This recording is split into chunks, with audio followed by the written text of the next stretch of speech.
Hi everybody to Self-Care Boosters. Today we're going to do one of my favorite meditations called a hand meditation. You can either sit in a chair as you listen to this, or perhaps you would like to lie on the floor. If you'd like to have a candle burning where you could stare into the candles, that would be awesome too. So after you find the position you'd like to be in, either close your eyes or rest gaze on the candles. Put your hands open, resting in your lap or on the floor with your palms up. Tune into your breathing and begin to soften and relax your face, your shoulders, your hips, or any areas that you may be holding tension.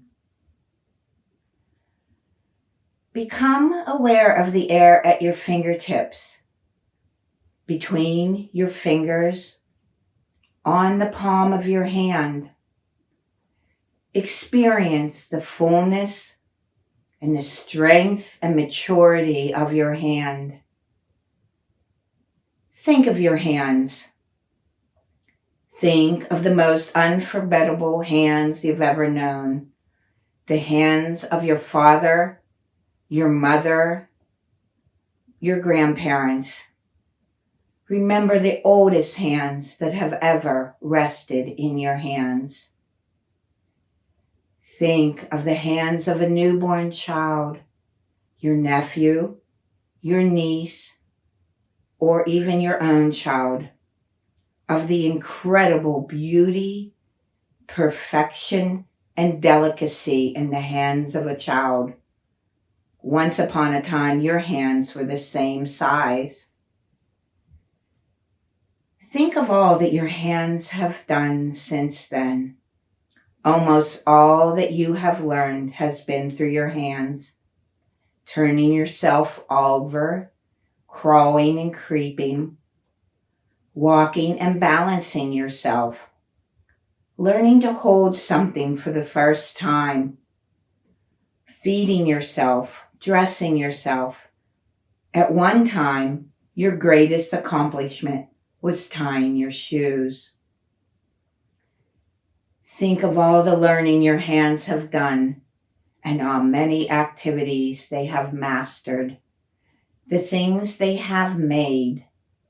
Remember the day you could write your own name. Our hands were not just for ourselves, but for others. How often they were given to help another.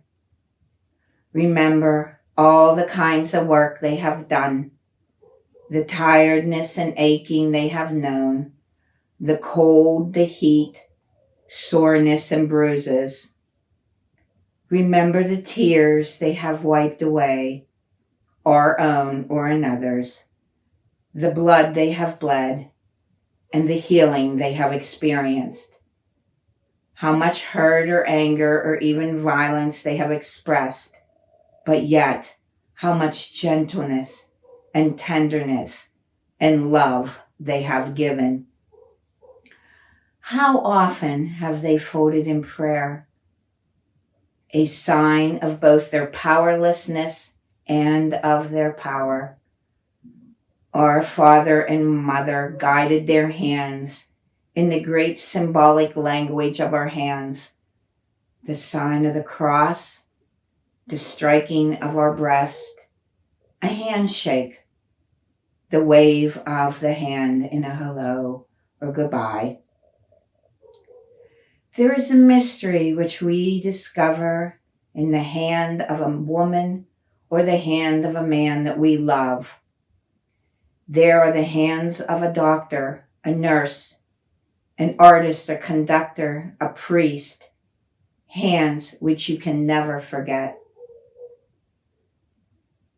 Now, very gently raise your right hand slowly and place it over your heart.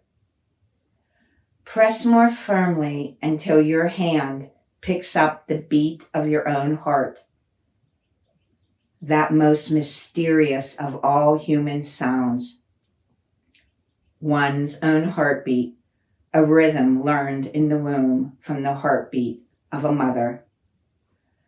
Press more firmly for a moment, and then just easy, release your hand and hold it just a fraction from your clothing. Experience the warmth between your hand and your heart. Now lower your hand to your lap of the floor very carefully, as though you're carrying your heart, for it does. When you extend your hand to another, it's not just bone and skin, it's your heart. A handshake or a hug is a real heart transplant. Think of all the hands which has left their imprint on you. Fingerprints and handprints are heart prints that can never be released and erased. The hand has its own memory. Think of all the places that people carry your handprint and all the people who bear your heart print. They are indelible and will last forever.